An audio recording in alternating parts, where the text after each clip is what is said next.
Hey everyone, welcome back to my new blog. কেমন আছো সবাই? আশা করছি সবাই খুব ভালো আছো। আমি কিন্তু ভীষণ ভালো আছি। তো এবার বলো, তোমাদের দুর্গাপুজো কেমন কাটলো? দুর্গাপুজো দেখতে দেখতে আমাদের তো আবার লক্ষ্মী পুজোও চলে এলো। তাই আজকে বরের সঙ্গে বেরিয়ে পড়লাম আমাদের বাড়িতে লক্ষ্মী পুজোর বাজার করার জন্য। আমাদের বাড়িতে বলতে এখানে আমি শ্বশুর বাড়ির কথা বলছি। আর আমার নিজের বাড়িতে মাঘ মাসে মাঘী পূর্ণিমায় আমাদের বাড়িতে লক্ষ্মী পুজো হয়। এবছর নিয়ে আমি শ্বশুরবাড়িতে দ্বিতীয়বার লক্ষ্মী পুজো করছি। প্রথম বছর যেহেতু আমার বর বাড়িতে ছিল না, তাই আমি সেভাবে পুজোটা করতে পারিনি। দেওর বাড়িতে ছিল, দেওরই বাজার করে এনে দিয়েছিল। আর এবছর বর বাড়িতে থাকায় আমি নিজেই বেরিয়ে পড়লাম বরের সঙ্গে লক্ষ্মী পুজোর বাজার করতে। আমার কিন্তু আবার এইসব পুজো আচার বাজারঘাট করতে ভীষণ ভালো লাগে। আর আমার বরও জানো তো, যে কোনো পুজো আচার করতে ভীষণ ভালোবাসে। তো দেখো, তোমাদের সঙ্গে কথা বলতে বলতে আমরা কিন্তু বাজারে পৌঁছে গেছিলাম। আর বাজারে ঢুকে দেখি, ওমা কত সুন্দর সুন্দর লক্ষ্মী ঠাকুর! আর এতগুলো লক্ষ্মী ঠাকুর সাজিয়ে রেখেছে, কোনটা ছেড়ে কোনটা নেব বুঝতেই পারছিলাম না। কিন্তু আমার কিন্তু একটা লক্ষ্মী ঠাকুর ভীষণ পছন্দ হয়েছে। এই যেটা আমি দেখালাম, এই লক্ষ্মী ঠাকুরটা আমার এক দেখাতেই এই লক্ষ্মী ঠাকুরটা আমার ভীষণ পছন্দ হয়ে গেছিলো। কিন্তু একটা সমস্যা ছিল, ওই লক্ষ্মী ঠাকুরটার একটু নাকের সামনেটা ভাঙা ছিল। তাই আমরা অন্য দোকানে চলে গেলাম। সেম লক্ষ্মী ঠাকুর আমরা আবারও পেয়ে গেছি। তো সেখানে দেখেই আমি বরকে বললাম আমি এটাই নেব। তাই বর আমাকে ওটাই কিনে দিয়েছে। আর আমরা মা লক্ষ্মীকে বাড়িতেও নিয়ে এসেছি।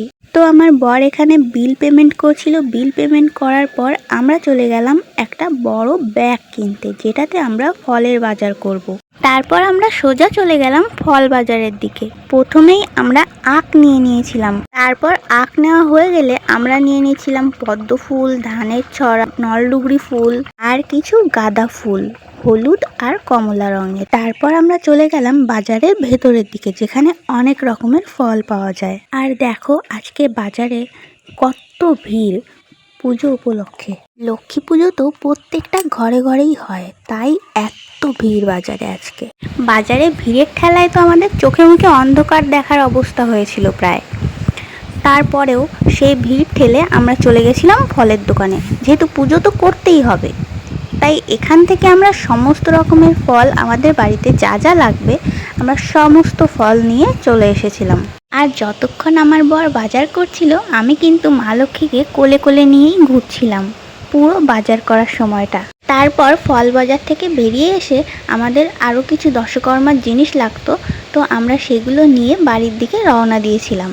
বাড়ি আসার সময় আমি কিন্তু ফলের ব্যাগটাকে মাঝখানে বসিয়ে নিয়েছিলাম, যেহেতু ফলের ব্যাগের ওপরেই আমি মা লক্ষ্মীকে রেখেছিলাম। সেই কারণে ওটা তো আর নিচে ঝুলিয়ে রাখতে পারতাম না, তাই মাঝখানে নিয়েই বসেছিলাম।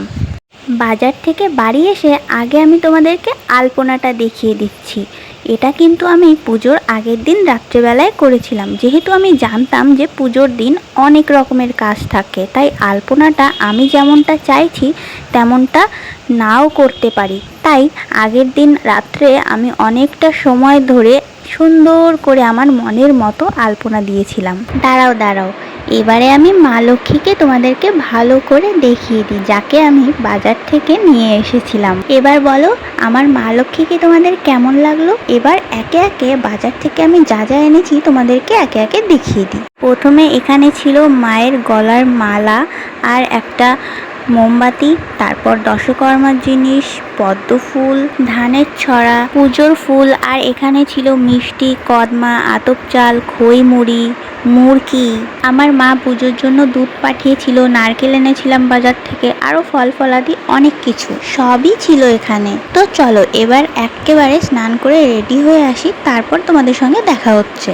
তো স্নান সেরে আমি চলেও এসেছি। দেখো এবারে কিন্তু আমি পুজোর দিন বেশ অনেকটাই সময় পেয়েছিলাম, তাই সুন্দর করে আলতাও পরে নিয়েছি। আমার কিন্তু আলতা পরতে ভীষণই ভালো লাগে।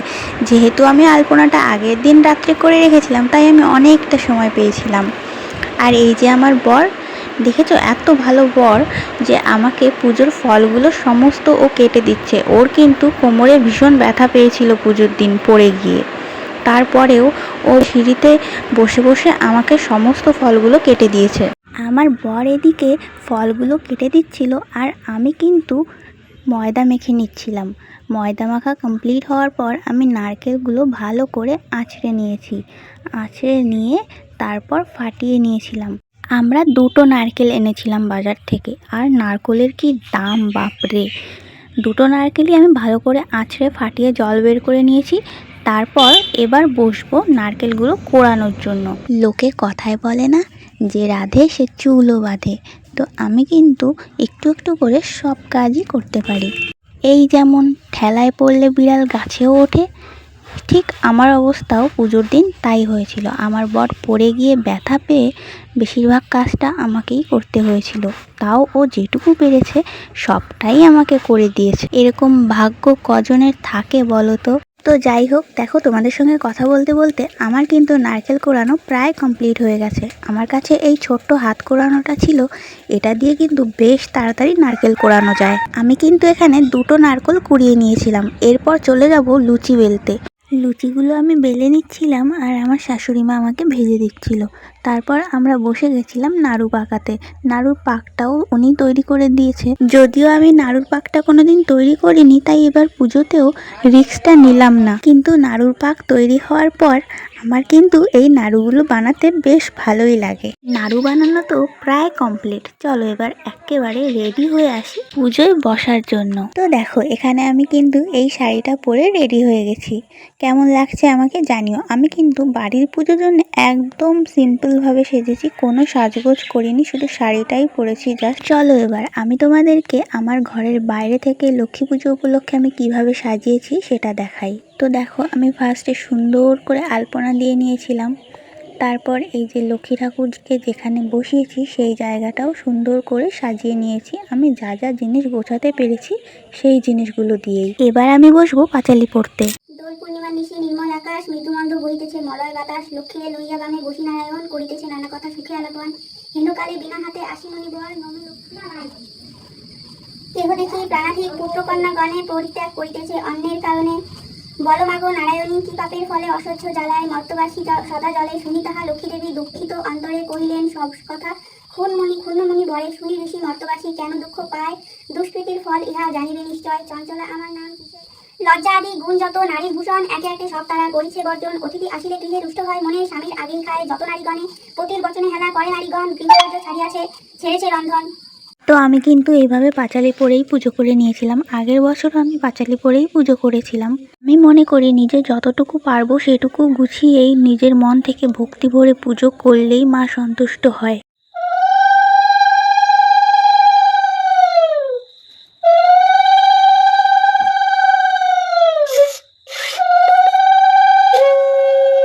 তারপর আমি কিন্তু সুন্দর করে মাকে আরতি করে নিচ্ছিলাম। আরতি কমপ্লিট হওয়ার পর আমরা প্রণাম সেরে নিলাম সবাই মিলে। এবার কিন্তু আমাদের পুজো কমপ্লিট, তাই এবার দরজাটা কিছুক্ষণ আটকে রাখবো। আমাদের মধ্যে কিন্তু এই নিয়মটা আছে যে পুজো হওয়ার পর কিছুক্ষণ আটকে রাখতে হয় দরজা। তো আজকে আমার ভিডিওটা এই পর্যন্তই। ভালো লাগলে একটা লাইক কমেন্ট শেয়ার করে দিও প্লিজ।